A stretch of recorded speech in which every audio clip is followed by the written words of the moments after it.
Terima kasih atas kesediaannya untuk bergabung pada acara kita sharing session episode 18 pada siang hari ini.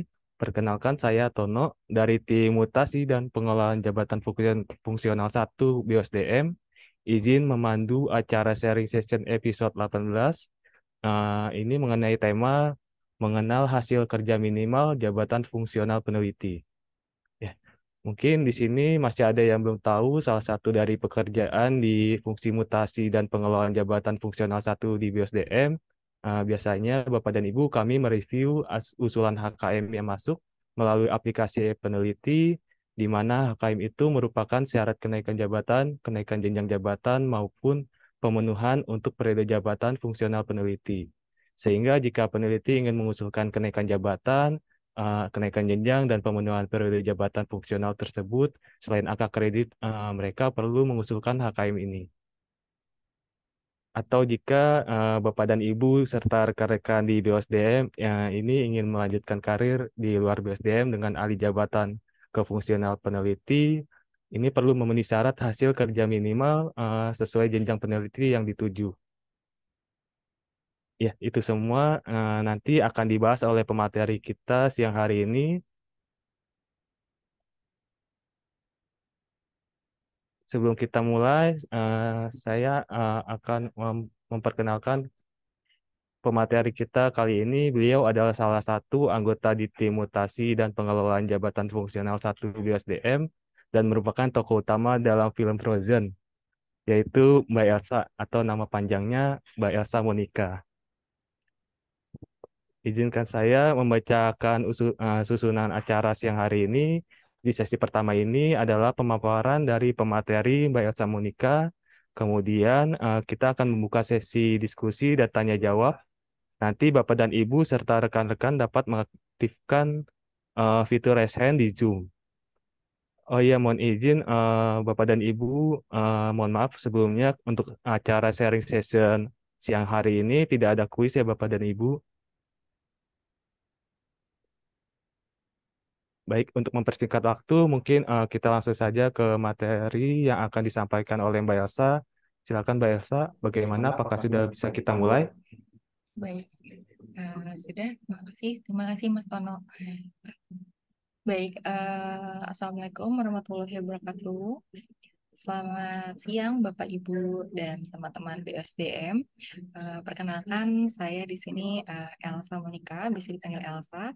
Saya dari fungsi mutasi jabatan fungsional 1, khusus untuk jabatan fungsional peneliti tadi seperti yang sudah disampaikan oleh Mas Tono. Gambar mana sih gambar saya? Baik, Ini doang izin nggak ada untuk gambarnya. share screen ya Bapak dan Ibu.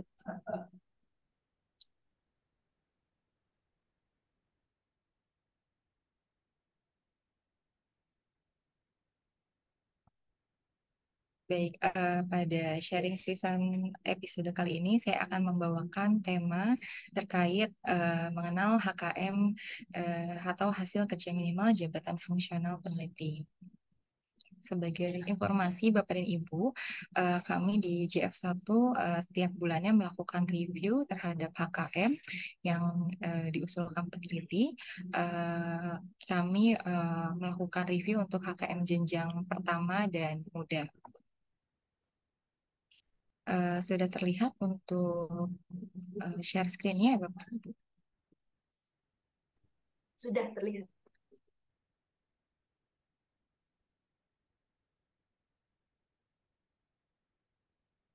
Baik, mengenal hasil kerja minimal jabatan fungsional peneliti. Untuk dasar hukumnya, yang pertama ada Undang-Undang Nomor 5 Tahun 2014 tentang Aparatur Sipil Negara. Yang kedua ada PP Nomor 11 Tahun 2017 tentang Manajemen PNS. Turunannya ada PP 17 Tahun 2020.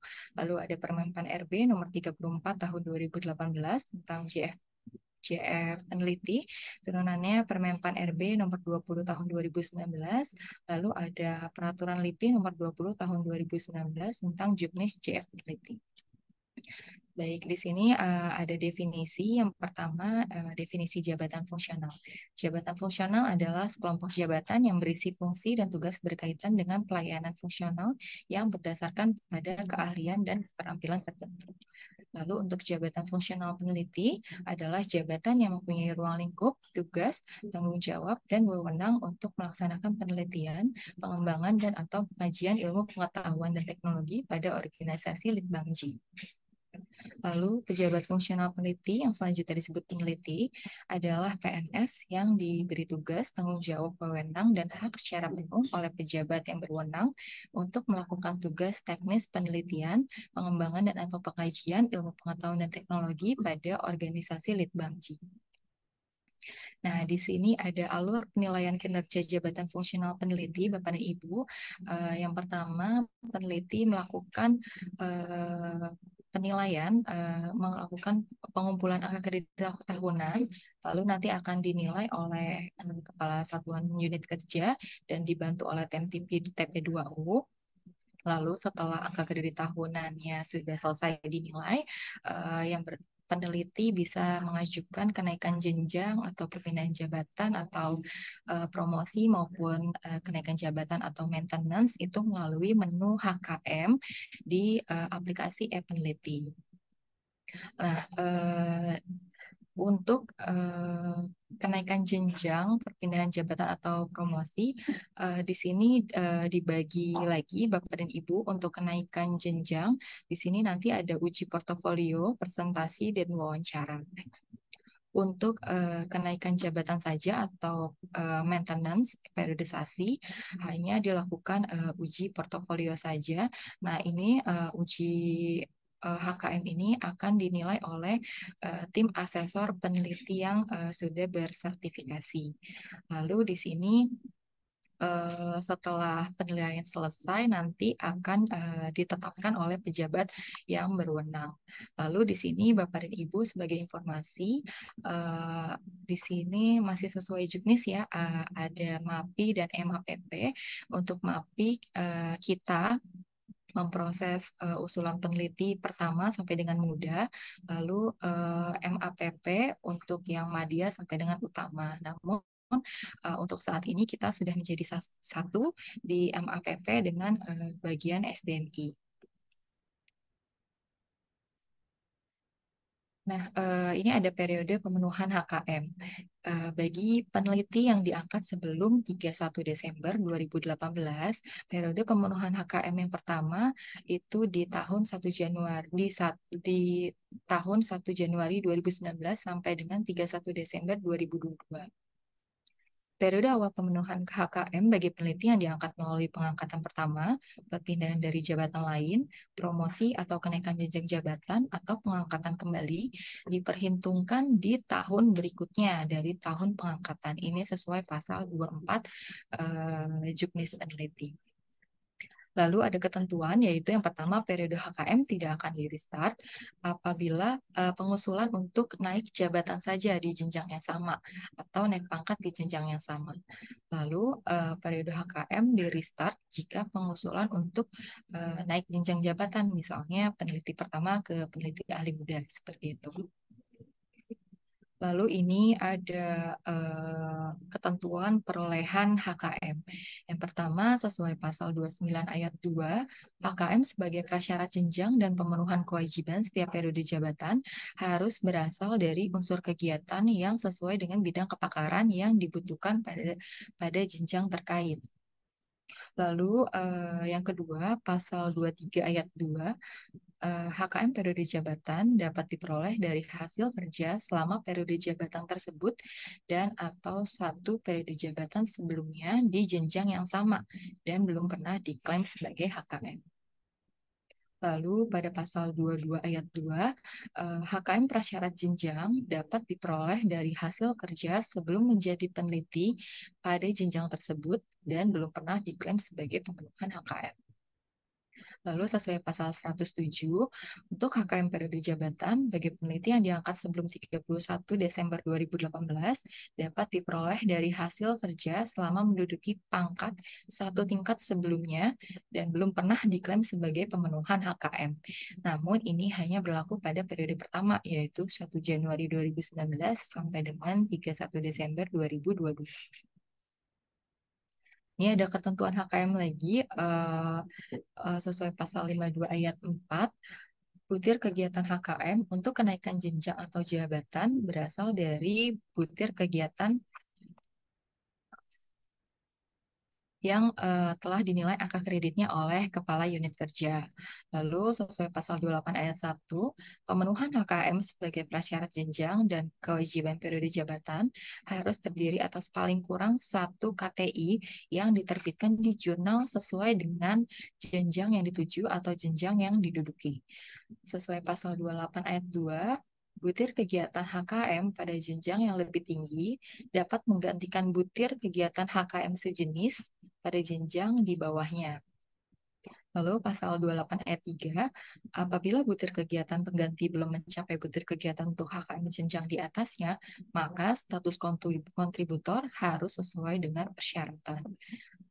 Pasal 28 ayat 4, HKM KTI dalam bentuk artikel di proceeding ilmiah dapat digantikan dengan butir kegiatan KTI dalam bentuk artikel di jurnal ilmiah atau buku ilmiah yang diterbitkan, atau kekayaan intelektual atau naskah akademis atau transaksi lisensi dengan angka kredit yang lebih tinggi dan penyesuaian volume.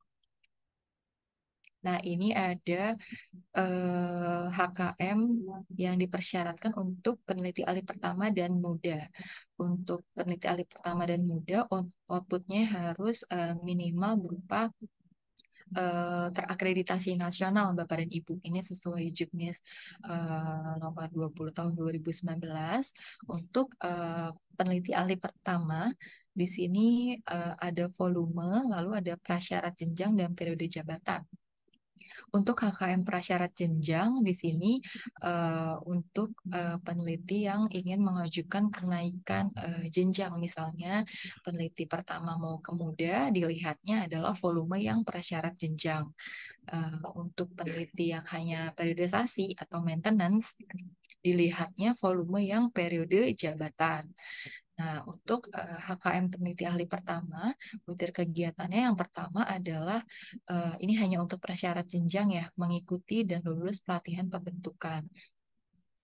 Lalu yang kedua, pemakalah oral di pertemuan ilmiah internal instansi.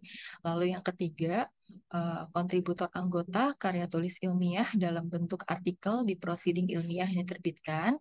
Lalu yang keempat, kontributor anggota karya tulis ilmiah dalam bentuk artikel di jurnal ilmiah terakreditasi nasional, atau bisa juga dilampirkan buku ilmiah atau bagian dari buku ilmiah yang diterbitkan oleh penerbit nasional terakreditasi, atau bisa juga naskah akademis Perda atau kekayaan intelektual bersertifikat terdaftar. Nah, untuk HKM peneliti ahli muda di sini juga sama. Namun ada tambahan. Yang pertama, memperoleh dana kegiatan yang bersumber dari internal unit. Lalu yang kedua, ada pemakalah oral di pertemuan ilmiah eksternal instansi. Kalau tadi peneliti ahli pertama internal instansi, kalau peneliti ahli muda, pemakalah oral di eksternal instansi. Lalu untuk yang ketiga, di sini bedanya untuk HKM peneliti ahli muda harus sebagai kontributor utama pada karya tulis ilmiah dalam bentuk proceeding yang diterbitkan. Lalu yang keempat, kontributor utama karya tulis ilmiah dalam bentuk artikel di jurnal terakreditasi nasional. Nah, ini sama ya, sama kayak HKM peneliti ahli pertama. Nah, ini penjelasan lebih lanjut Bapak Ibu terkait butir HKM peneliti ahli pertama. Untuk pemakalah oral di pertemuan ilmiah internal instansi, outputnya merupakan naskah atau sertifikat bukti dokumennya. Ini biasanya sertifikat pendukung sebagai peserta pemakalah oral dan proceeding yang diterbitkan. Lalu untuk artikel proceeding yang diterbitkan, bukti dukungnya yaitu halaman sampul, daftar isi, daftar editor, dan naskah yang diterbitkan dan mempunyai ISSN atau ISBN. Lalu yang keempat, kontributor anggota pada jurnal ya, jurnal terakreditasi nasional. Untuk jurnal, bukti dukungnya berupa reprint PDF. Lalu jurnal tersebut bisa kita cek terlebih dahulu untuk indeksasinya di halaman e-peneliti. Lalu kita juga bisa cek indeksasinya melalui website Sinta dan harus terdaftar sebagai Sinta 1 dan 2. Bila belum tercantum indeksasinya Bapak dan Ibu, biasanya bisa menghubungi sekretariat melalui email dirjapfung@brim.go.id serta dibuktikan sertifikatnya atau SK akreditasi jurnal di tahun tersebut. Lalu untuk buku, ini bukti dukungnya berupa berupa lampiran buku tersebut.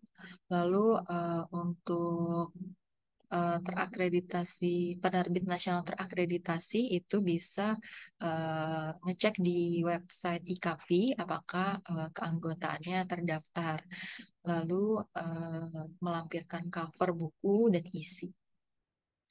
Lalu ada yang ketiga, dokumen, naskah, dan laporan.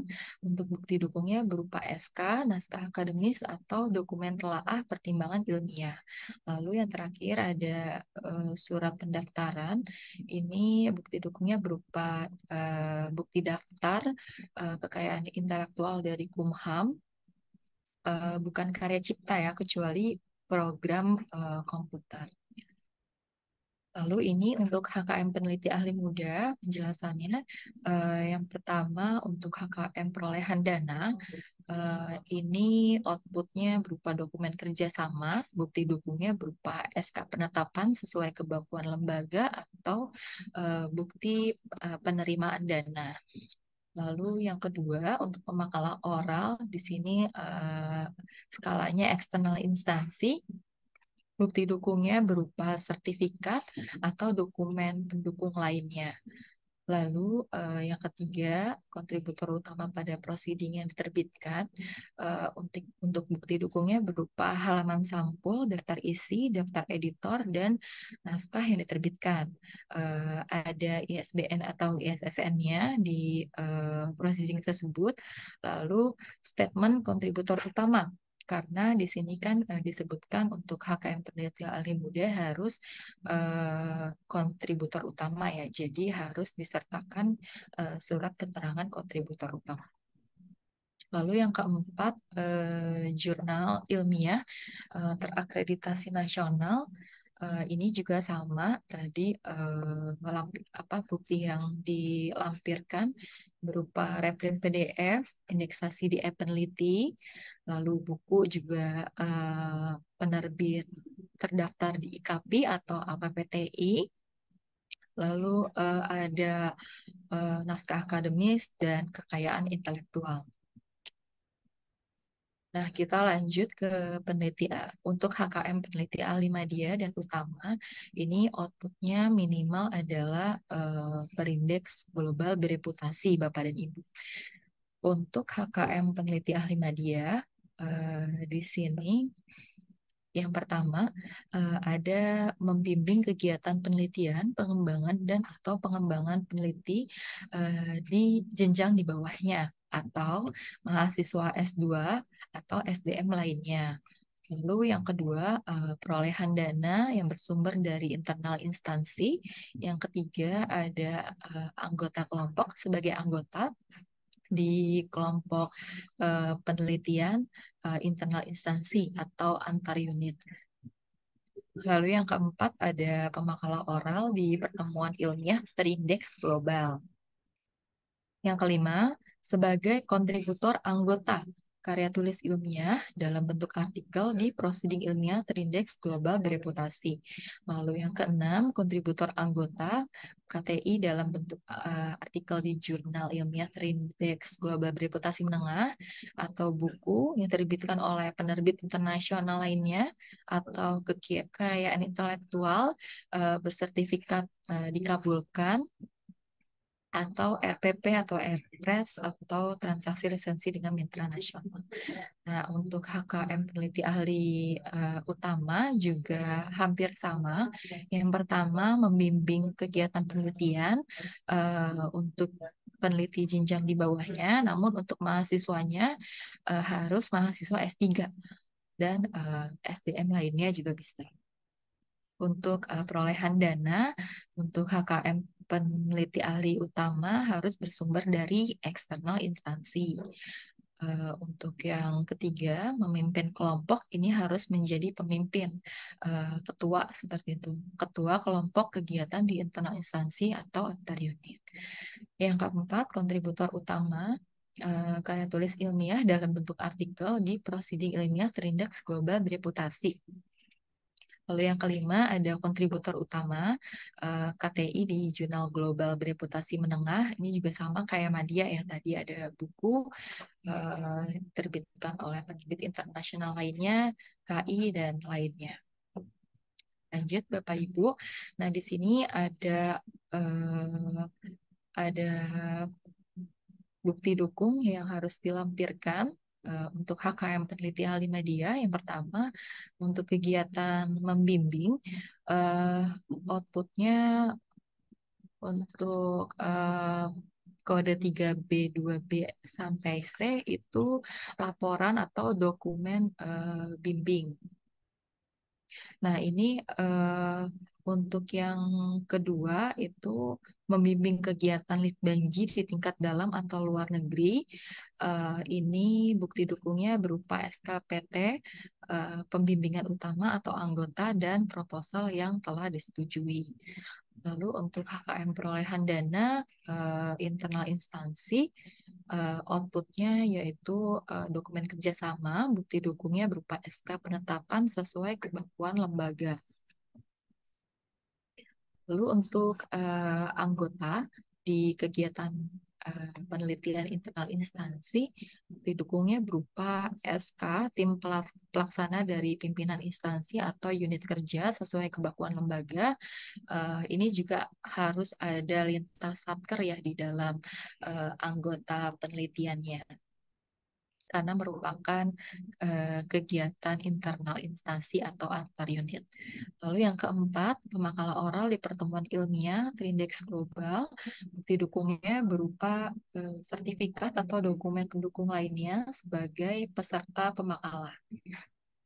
Lalu yang kelima, untuk kontributor anggota pada proceeding terindeks global bereputasi, bukti dukungnya berupa halaman sampul, daftar isi, daftar editor, dan naskah yang diterbitkan. Ada DOI, lalu indeksasinya juga dilihat di peneliti, dan untuk proceeding ini dapat digantikan dengan KTI sesuai dengan jenjang pengusul. Lalu yang keenam ada kontributor anggota pada jurnal terindeks global bereputasi menengah. Untuk artikel jurnal didukungnya berupa artikel atau ada artikel dan ada DOI atau halaman website, dan indeksasi dicek melalui peneliti. Untuk buku juga sama. Untuk sertifikat untuk kekayaan intelektual didukungnya berupa sertifikat dari Kumham. Lalu untuk naskah akademis, bukti dukungnya berupa SK penetapan dan naskah akademisnya. Lalu untuk HKM peneliti ahli utama, di sini juga sama untuk kegiatan membimbing ya mahasiswa S3 dan SDM lainnya. Outputnya berupa laporan dokumen bimbing. Untuk bukti dukungnya KTI bersama di proceeding atau jurnal atau kekayaan intelektual sesuai prasyarat jenjang HKM pengusul. Untuk yang kedua, laporan atau dokumen pembimbingan juga bukti dukungnya berupa SK PT, pembimbing utama atau anggota, dan proposal yang telah disetujui. Lalu HKM perolehan dana eksternal instansi, bukti dukungnya berupa SK penetapan sesuai kebakuan lembaga. Nah, untuk memimpin kelompok kegiatan di internal instansi atau antar unit, ini buktinya juga ada SK tim pelaksana dari pimpinan instansi atau unit kerja sesuai kebakuan lembaga, lalu ada lintas satkernya juga. Lalu untuk yang keempat, kontributor utama pada proceeding terindeks global bereputasi, outputnya berupa halaman sampul, daftar isi, daftar editor, dan naskah yang terbitkan. Lalu untuk yang terakhir ada jurnal terindeks global bereputasi menengah. Untuk jurnal bukti dukungnya berupa artikel yang ada DOI atau halaman websitenya. Untuk buku juga sama. Lalu ada sertifikat kekayaan intelektualnya. Lalu untuk dokumen naskah atau laporan, bukti dukungnya berupa SK penetapan naskah yang bersifat akademis atau draft regulasi. Nah, ini Bapak Ibu merupakan contoh bukti untuk HKM perolehan dana untuk kategori mendapatkan beasiswa. Di sini tercantum ada keputusan dari Kementerian Riset Dikti, ada judulnya di sini penerimaan program tugas belajar. Lalu di sini ada informasi programnya S3, lalu ada nama, ada data yang mendapatkan beasiswa. Lalu di sini ada ada informasi institusi, universitas, jurusan, dan negara yang dituju. Nah, ini dapat digunakan untuk pemenuhan HKM jenjang peneliti ahli muda sampai dengan peneliti ahli utama. Untuk output yang dapat diajukan hanya kategori beasiswa S3 saja. Untuk S1 dan S2-nya tidak bisa. Nah, ini contoh bukti lainnya untuk HKM perolehan dana pada HKM peneliti ahli muda. Ini ada SK dari Kepala Pusat Teknologi Penerbangan. Di sini ada judul SK-nya, SK kelompok kegiatan penelitian. Lalu di sini ada keterangan jelas sumber dananya, Bapak dan Ibu. Di sini dibebankan pada DIPA nomor sekian, tanggal sekian. Nah, ini contoh HKM perolehan dana. Ini bisa dilampirkan, bisa juga ditambahkan dengan proposal penelitiannya. Ini bisa jadi bukti tambahan Bapak Ibu untuk proposal penelitiannya apabila tidak tercantum besaran biaya yang didapatkan oleh peneliti. Nah, untuk klaim yang dapat diajukan minimal pendanaan dari internal unit dan internal instansi.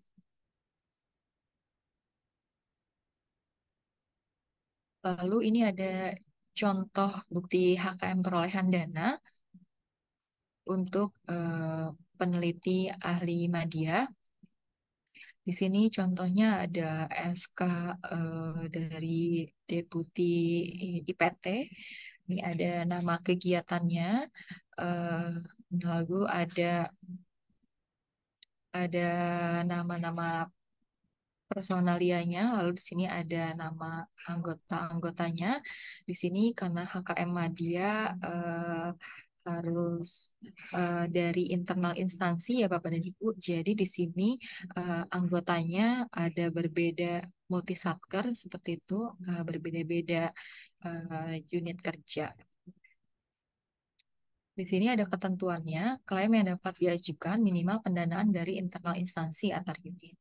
Dibuktikan dengan anggota yang terlibat multi-unit, lalu proposal penelitian atau laporan kegiatan menjadi wajib dilampirkan bila dalam lampiran SK pendanaan tidak ditemukan status antar unit. Lalu dapat diklaim sekaligus untuk HKM keanggotaan kelompok penelitian. Lalu ini ada contoh untuk bukti HKM perolehan dana untuk jenjang peneliti ahli utama.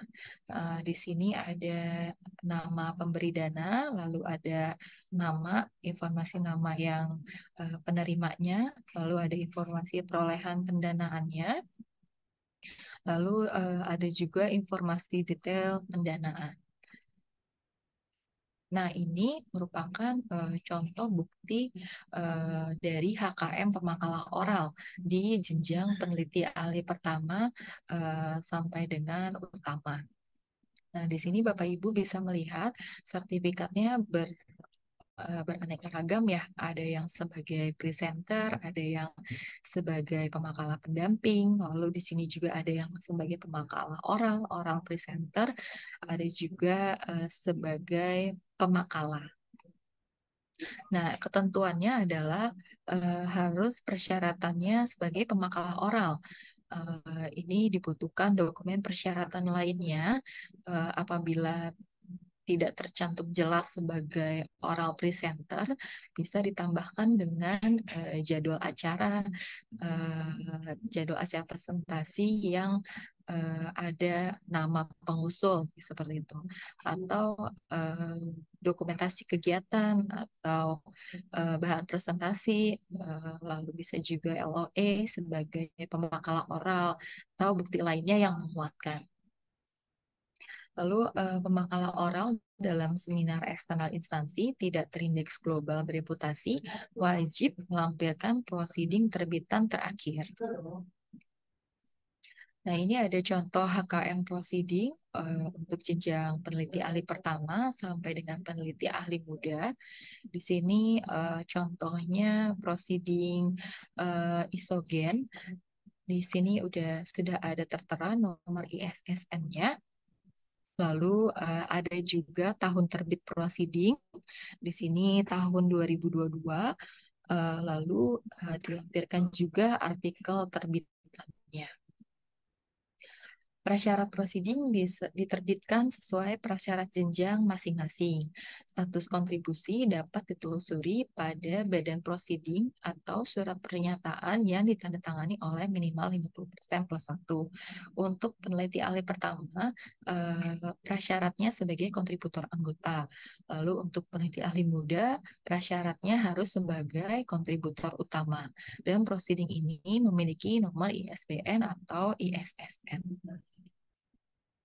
Nah, ini adalah contoh HKM proceeding untuk peneliti ahli media sampai dengan peneliti ahli utama.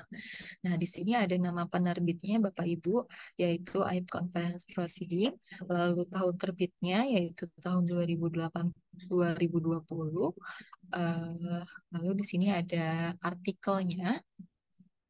Nah, kontribusi sesuai persyaratan HKM ini juga sama, statusnya harus sesuai dengan persyaratan HKM masing-masing. Lalu untuk yang dipersyaratkan sebagai kontributor utama harus dilampirkan surat pernyataan kontributorship yang ditandatangani oleh 50% plus 1. Lalu penelusuran proceeding ini, proceeding global bereputasi, bisa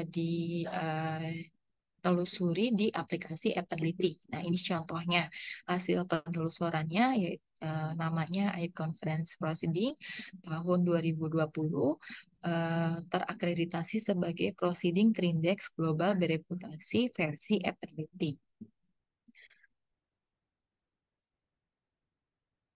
Lanjut untuk contoh HKM jurnal, Bapak Ibu, ini untuk jenjang peneliti pertama sampai dengan peneliti ahli muda. Di sini jurnalnya ada nama jurnalnya ini Forum Arkeologi, tahun terbitnya tahun 2015, lalu ada artikel terbitannya. Nah, ini sama juga untuk peneliti ahli pertama yang dibutuhkan sebagai kontributor anggota, lalu peneliti ahli muda dibutuhkan sebagai kontributor utama. Penelusuran reputasi jurnal pada e-peneliti atau website Sinta harus terdaftar sebagai Sinta 1 atau Sinta 2 untuk jurnal nasional ya. Lalu ada juga nomor akreditasinya, bisa juga memakai nomor akreditasi pada cover jurnal seperti ini Bapak dan Ibu. Di atas di bawah ISSN ini ada nomor akreditasi jurnal. Ini ada contoh HKM untuk kekayaan intelektual atau paten untuk HKM peneliti ahli pertama sampai dengan muda. Di sini yang dipersyaratkan adalah paten terdaftar ya. Ya, jadi di sini dilampirkan formulir permohonan pendaftaran paten Indonesia, ada nomor permohonannya terlampir, lalu ada jenis patennya di sini sebagai paten sederhana, lalu ada nama inventornya. Di sini nanti ada siapa-siapa saja inventornya. Lalu ada pengesahan dari Kemenkumham. Untuk kontribusi, ini juga sesuai persyaratan HKM untuk peneliti pertama sebagai anggota dan muda sebagai utama. Nah, ini contoh untuk HKM jurnal bagi peneliti ahli media dan utama. Ini ada jurnalnya dari Journal of Big Data. Tahun terbitnya di sini 2020. Lalu di sini biasanya ada nama penulis, Bapak dan Ibu, informasi nama penulisnya. Nah, ini screenshotan hasil penelusuran akreditasi di e-peneliti. Di sini Journal of Big Data tahun 2020 tertelusur sebagai jurnal bereputasi tinggi versi e-peneliti. Lalu ada contoh HKM buku untuk HKM peneliti ahli media sampai dengan utama. Ini ada judul bukunya, lalu ada nomor ISBN, ada tahun terbitnya yaitu 2022, lalu ada HK. Lalu di sini bisa dicari juga di websitenya ya. Kalau tahun terbitnya tidak tertelusur di badan buku. Lalu ketentuannya juga masih sama untuk media dibutuhkan sebagai kontributor anggota, lalu untuk peneliti ahli utama sebagai kontributor utama. Ini ada contoh HKM membimbing SDM lainnya. Ini contohnya yang SDM lainnya ya Bapak dan Ibu untuk KKM peneliti ahli media sampai dengan utama. Yang dibutuhkan adalah surat pernyataan dari yang terbimbing, lalu ada proceeding. Ini outputnya harus setara dengan jenjang yang dituju. Dalam hal ini, media dan utama harus berupa proceeding global bereputasi. Lalu ada contoh bukti HKM keanggotaan kelompok penelitian. Ini untuk HKM peneliti ahli utama. Di sini ada jelas nomor SK-nya, lalu karena yang dibutuhkan adalah dari eksternal instansi, di sini anggotanya ada dari peneliti luar instansi ya. Jadi ini bisa dapat diterima sebagai kegiatan eksternal instansi. Nah, ketentuannya kelompok kegiatan ada surat keputusan yang dikeluarkan oleh instansi yang melaksanakan kegiatan penelitian, pengembangan, atau pengajian secara langsung. Nah, ini ada berbagai macam ragam surat pernyataan kolaborasi atau surat contributorship Bapak dan Ibu. Di sini contohnya ada yang dari profesor dan ada juga yang dari penulis. Kalau yang dari profesor misalnya pada HKM jurnal terakreditasi global seperti itu. Lalu ada salah satu penulisnya dan ada salah satu profesor di situ yang terlibat. Untuk surat kontributorshipnya bisa dibuat seperti ini, lalu ditandatangani oleh profesor yang bersangkutan. Namun biasanya kalau peneliti pertama sampai muda untuk surat kontributorshipnya seperti ini, Bapak dan Ibu. Jadi di sini ada surat pernyataan yang bertanda tangan di bawah ini yang menyatakan bahwa jurnal tersebut telah ditulis dan disepakati, misalnya siapa saja yang menjadi kontributor utama dan siapa saja yang menjadi kontributor anggota. Dan ini harus ditandatangani minimal 50% plus satu penulis. Nah, ini Bapak dan Ibu, media untuk pengusulan hasil kerja minimal jabatan fungsional peneliti, yaitu melalui peneliti.brin.go.id. Saya izin untuk memberi informasi bagaimana sih caranya kita mencari jurnal atau proceeding yang terindeks nasional dan lainnya. Izin stop share dulu.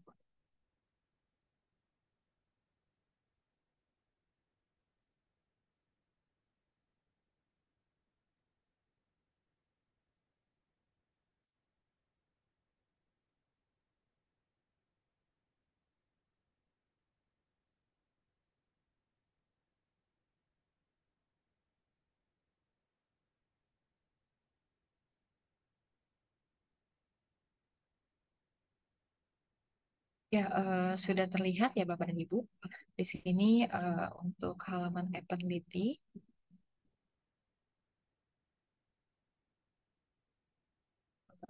seperti biasa ini login terlebih dahulu.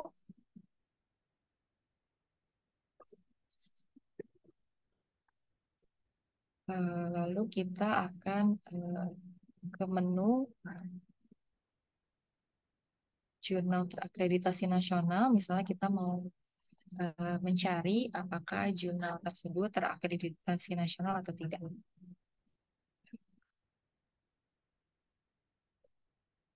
Nah, ini misalnya jurnal masyarakat dan budaya.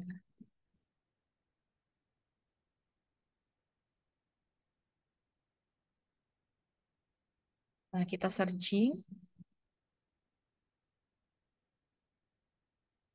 Nah, ini Bapak dan Ibu, untuk jurnal masyarakat dan budaya di sini sudah terdaftar ya. Ini khusus untuk jurnal terakreditasi nasional.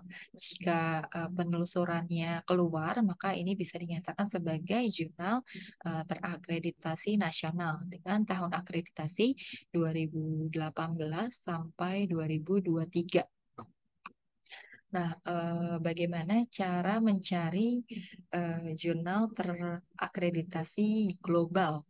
Tadi kan untuk persyaratan yang media utama itu harus jurnal terakreditasi global bereputasi menengah ya.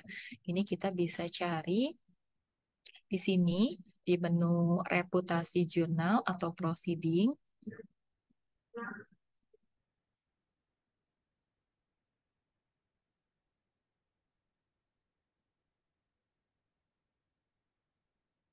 Nah, lalu di sini kita bisa memasukkan nama proceeding atau jurnal Bapak dan Ibu. Misalnya Polish.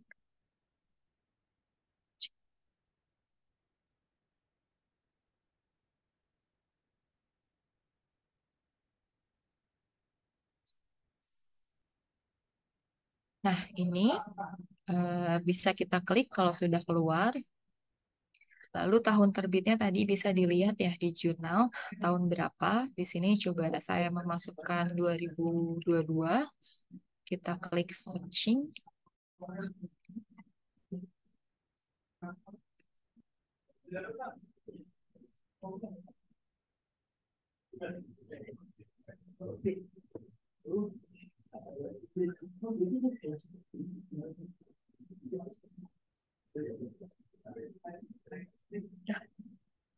Error ya. Lah, ini dia Bapak Ibu. Nah, ini terdaftar terakreditasi di Epenliti sebagai jurnal bereputasi menengah pada tahun 2022. Nah, apabila Bapak dan Ibu atau peneliti tidak dapat melakukan penelusuran pada indeksasi DF peneliti, tadi seperti yang diinfokan di awal, bisa melapor atau mengirimkan email ya eh, ke ke email dirjapung@brin.go.id. Begitu Bapak dan Ibu.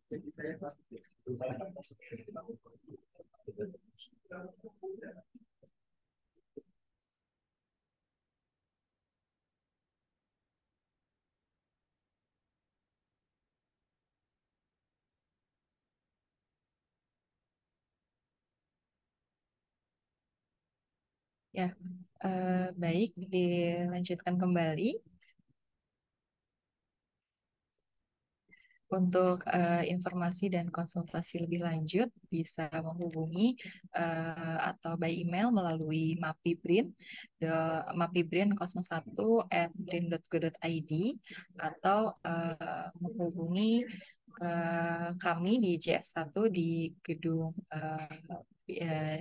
BJ Habibie lantai 21 Jakarta. Nah, ini Bapak dan Ibu, sebagai informasi, PIC dari JF Peneliti BSDM. Ada Mbak Pipit selaku koordinasi mutasi dan pengelolaan JF1.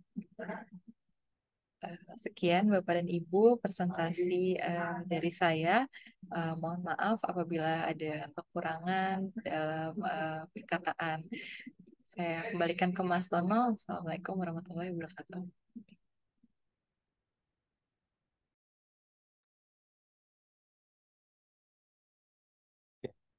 Baik, terima kasih Mbak Elsa atas materi yang telah disampaikan. Mungkin bisa minum dulu sejenak, Mbak Elsa. Baik, sebagai informasi tambahan, Bapak dan Ibu, untuk akreditasi eh, itu nanti yang pada jurnal akreditasi nasional itu sesuai dengan tahun terbit artikelnya ya Bapak dan Ibu. Jika ingin nanti menelusur pada indeksasi di Epenality. Baik, sekarang kita akan memasuki sesi diskusi dan tanya jawab bagi Bapak dan Ibu yang ingin berdiskusi atau bertanya. Kami tidak membuka diskusi dan pertanyaan melalui kolom chat ya Bapak dan Ibu, karena di sharing session ini sebagai wadah kita juga untuk mengenal jika ada yang ingin berdiskusi dan bertanya, dapat mengaktifkan fitur raise hand dan membuka kamera serta dari tim apa. Silakan Bapak dan Ibu.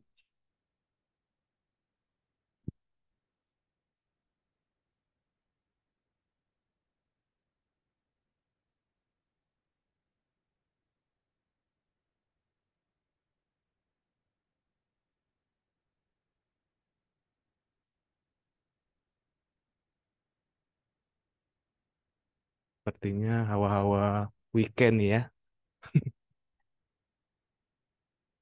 Mana nih Bapak dan Ibu boleh bertanya atau diskusi, nggak apa-apa jika ada kendala di kawasan dari penelitinya. Biasanya kan banyak yang bertanya tuh, bisa disampaikan ke kami untuk berdiskusi.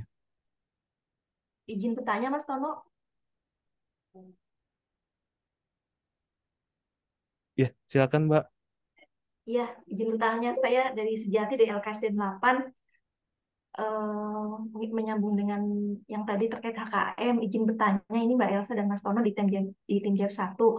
Maksudnya saat ini kan di peneliti ini untuk pengusulan HKM masih dilakukan. Nah, nantinya kan ke depan itu kan untuk kayak angka kredit tahunan itu kan yang kemarin-kemarin kan masih melalui peneliti. Apakah nanti dengan sistem penilaian yang baru, apakah masih tetap menggunakan peneliti atau ada mekanisme yang lainnya ya? Mohon pencerahannya. Terima kasih. Ya, silakan Mbak Elsa, ada yang ingin jawab.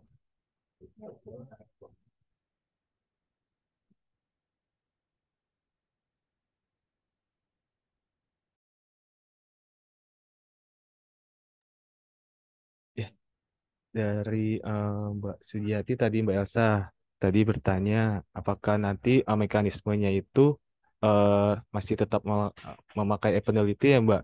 Seperti itu.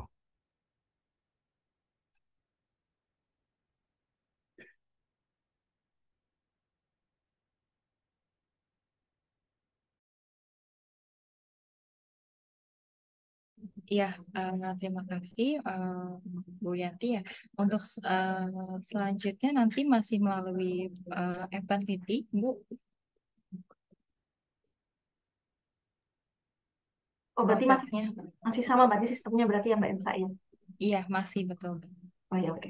Terima kasih informasinya Mbak Elsa. Sama-sama, Bu. Sama-sama Bu.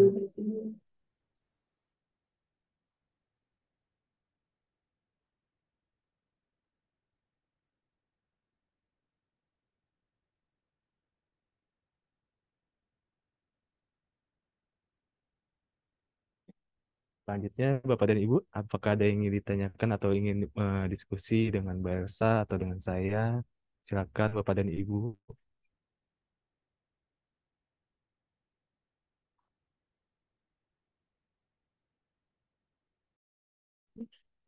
Bingung, Mas.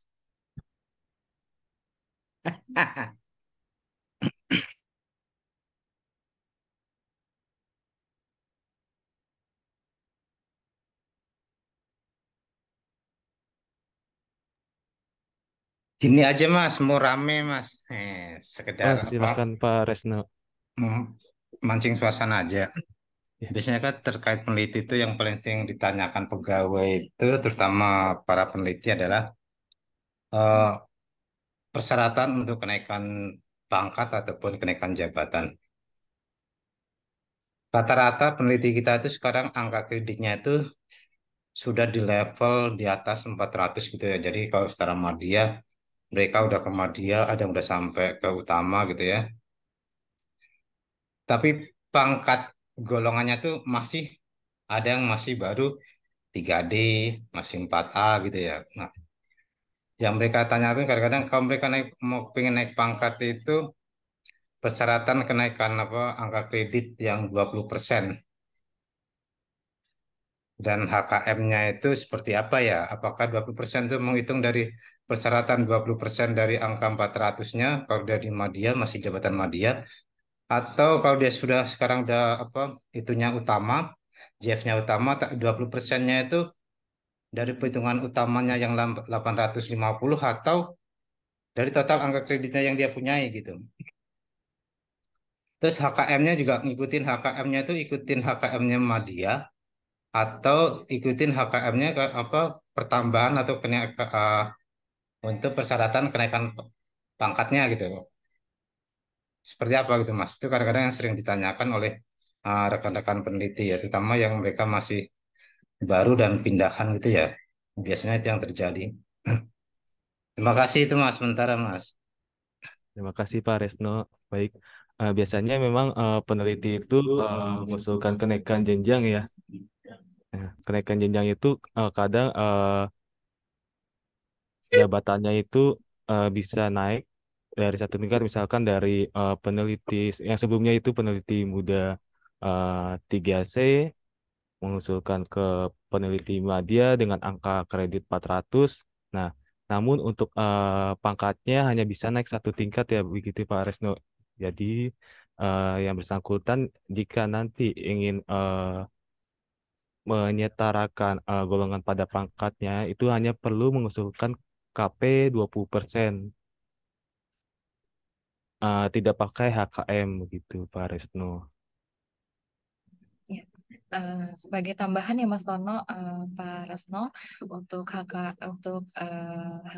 KP 20% itu diajukan hanya untuk penyesuaian pangkat dengan jabatan saja. Misalnya pangkatnya masih penata tingkat 1 3D, namun sudah peneliti ahli media 4A seperti itu kan ada eh, kesenjangan ya antara pangkat dengan jabatan, maka yang bersangkutan bisa mengusulkan melalui HKM KP 20% tadi, hanya mengusulkan angka kredit saja sebesar 20% dari selisih jabatan yang dituju.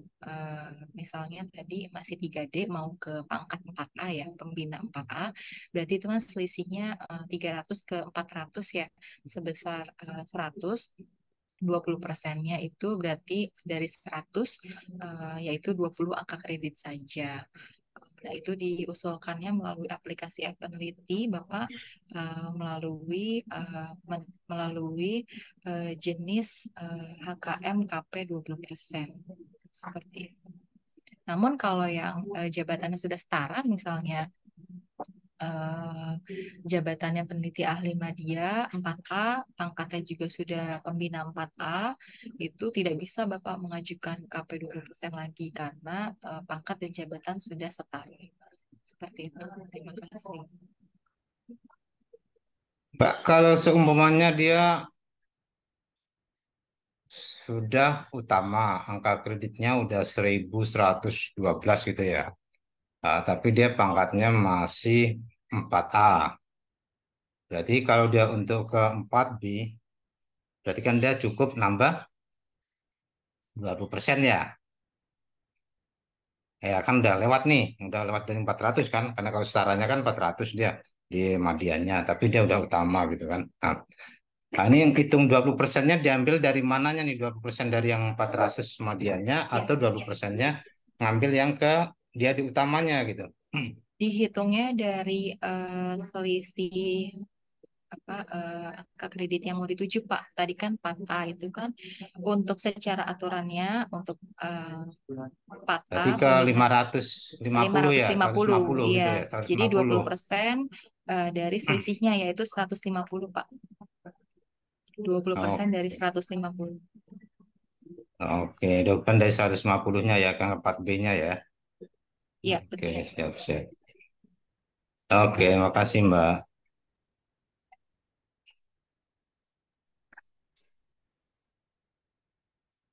Tapi itu apa berhubungan dengan kegiatan utama atau penunjang bebas ya? 20% itu.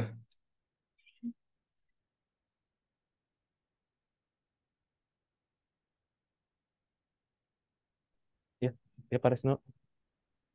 Eh, itu 20%-nya itu yang diajukan itu unsurnya bebas ya, bukan utama atau unsur penunjang gitu, atau harus 80%, 20% gitu. Masih pakai perhitungan itu. Masih tetap Pak, harus ada tambahan di unsur utama 80%, lebih dari 80%. Untuk penunjangnya kurang dari 20% seperti itu Pak. Itu yang apa perhitungan 20%-nya gitu ya, Iya, tambahannya itu. dari angka kredit Angka tambahannya kredit itu ya Pak. tambahannya. Betul. Oke. Oke, makasih. Sama-sama Pak Resno.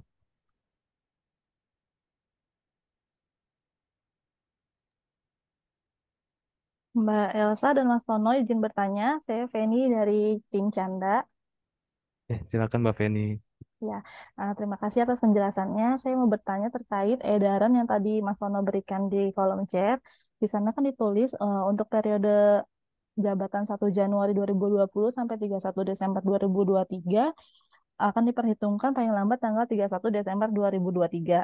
Nah, jika misalnya pada saat penghitungan PAK ternyata terdapat kekurangan, di sini kan ditulisnya akan diperhitungkan sejumlah 2 periode jabatan. Itu maksudnya beberapa tahun kemudian. Terima kasih. Silakan Mbak. Ya. Jadi akan diperhitungkan di periode keduanya, misalnya tadi peneliti yang mengajukan adalah peneliti yang diangkat sebelum 31 Desember 2018 itu kan periodisasi pertamanya yaitu 2019 sampai dengan 2022 ya Mbak Feni. Jadi nanti pada periodisasi kedua yaitu 2023 sampai 2026 dia terkena double periodisasi. Jadi harus mengumpulkan sebanyak 2 periode HKM seperti itu. di tahun 2023 sampai 2006, 2026.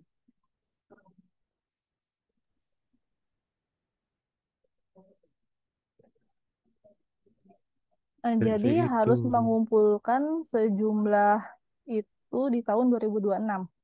Baru ada PAK lagi. Iya, betul Mbak Penny.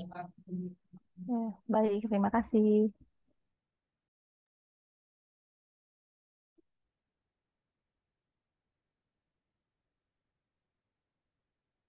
Selanjutnya Bapak dan Ibu.